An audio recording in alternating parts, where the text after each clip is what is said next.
செங்குன்றம் அருகே தனியார் ரசாயன கிடங்கில் தடை செய்யப்பட்ட மெத்தனால் கலவையுடன் இருந்த 1500 லிட்டர் ரசாயனத்தை பறிமுதல் செய்த போலீசார் 4 பேரிடம் விசாரணை நடத்தி வருகின்றனர். கள்ளக்குறிச்சியில் மெத்தனால் கலந்த கள்ளச்சாராயம் அருந்தி 50க்கும் மேற்பட்டோர் உயிரிழந்து நாடு முழுவதும் பெரும் அதிர்வலைகளை ஏற்படுத்தியுள்ளது. இதை அடுத்து மெத்தனால் விற்பனையாளர்கள் மீது காவல்துறை கடும் நடவடிக்கை மேற்கொண்டு வருகின்றனர். அந்த வகையில் செங்குன்றம் அடுத்த வடபெரும்பாக்கம் பகுதியில் உள்ள தனியார் கெமிக்கல் குடோனில் பேரலாக சுமார் 1500 லிட்டர் மெத்தனால் கலவையுடன் இருந்த ரசாயனங்களை காவல்துறையினர் பறிமுதல் செய்தனர். இது தொடர்பாக 4 பேரிடம் போலீசார் விசாரணை நடத்தி வருகின்றனர்.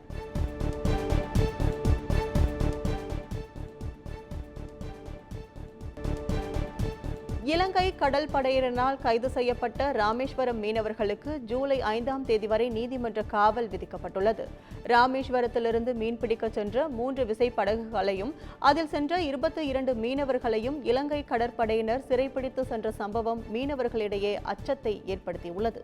கைது செய்யப்பட்ட மீனவர்கள் அனைவரும் யாழ்ப்பாணம் ஊர் காவல்துறை நீதிமன்ற நீதிபதி நளினி சுபாஸ்கரன் வீட்டில் ஆஜர்படுத்தப்பட்டனர். அப்போது வழக்கை விசாரித்த நீதிபதி மீனவர்களை வரும் ஜூலை மாதம் 5ஆம் தேதி வரை நீதிமன்ற காவலில் வைக்க உத்தரவிட்டார். இதை அடுத்து ராமேஸ்வரம் மீனவர்கள் அனைவரும் யாழ்ப்பாணம் சிறையில் அடைக்கப்பட்டனர்.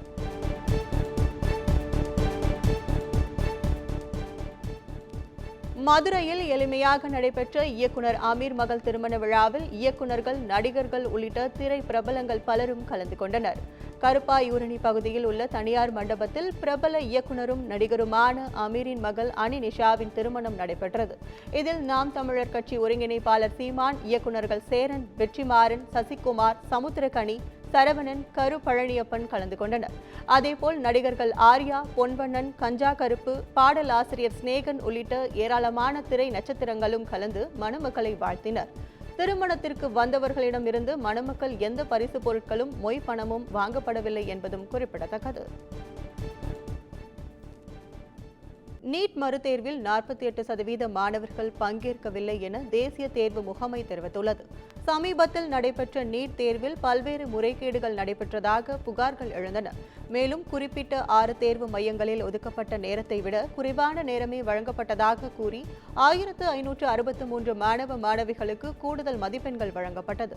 இதை எதிர்த்து தொடரப்பட்ட வழக்கில் கூடுதல் மதிப்பெண்களை ரத்து செய்த உச்சநீதிமன்றம் மறுதேர்வு நடத்த உத்தரவிட்டது. இதை அடுத்து நேற்று சத்தீஸ்கர், குஜராத், ஹரியானா, மேகாலயா, சண்டிகர் ஆகிய பகுதிகளில் தேர்வு மையங்களில் மறுதேர்வு நடைபெற்றது.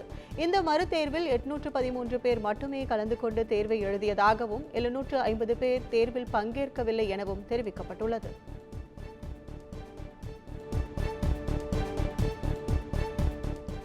மருமகனை தனது அரசியல் வாரிசாக மீண்டும் அறிவித்த பகுஜன் சமாஜ் கட்சி தலைவர் மாயாவதி அவரை தேசிய ஒருங்கிணைப்பாளராக நியமித்து அறிக்கை வெளியிட்டுள்ளார். நாடாளுமன்ற தேர்தலில் உத்தரப்பிரதேசத்தில் உள்ள 80 தொகுதிகளிலும் தனித்து போட்டியிட்ட பகுஜன் சமாஜ் கட்சி ஒரு தொகுதியில் கூட வெற்றி பெறவில்லை. இந்நிலையில் நாடாளுமன்ற தேர்தல் முடிவுகளை ஆய்வு செய்வதற்காக பகுஜன் சமாஜ் கட்சியின் தேசிய அளவிலான கூட்டம் லக்னோவில் உள்ள கட்சி அலுவலகத்தில் நேற்று நடந்தது. அதற்கு மாயாவதி தலைமை தாங்கினார். கூட்டம் முடிவடைந்த பிறகு அறிக்கை ஒன்றை அவர் வெளியிட்டார்.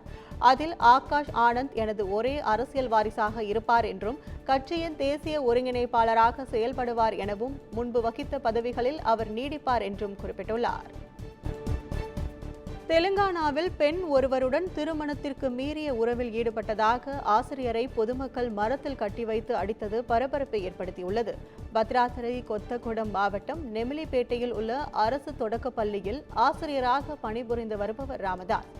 இருவருக்கும் அதே கிராமத்தைச் சேர்ந்த பெண் ஒருவருடன் திருமணத்திற்கு மீறிய தொடர்பு இருப்பதாக கூறப்படுகிறது. இதை அறிந்து ஆத்திரமடைந்த பெண்ணின் உறவினர்கள் மற்றும் கிராம மக்கள் இருவரையும் கிராமத்தின் மையப்பகுதிக்கு இழுத்து வந்து சரமாரியாக அடித்துள்ளனர். மேலும் மரத்தில் கட்டி வைத்து தாக்கியுள்ளனர். இந்த காட்சிகள் சமூக வலைதளங்களில் வைரலாகியுள்ளது.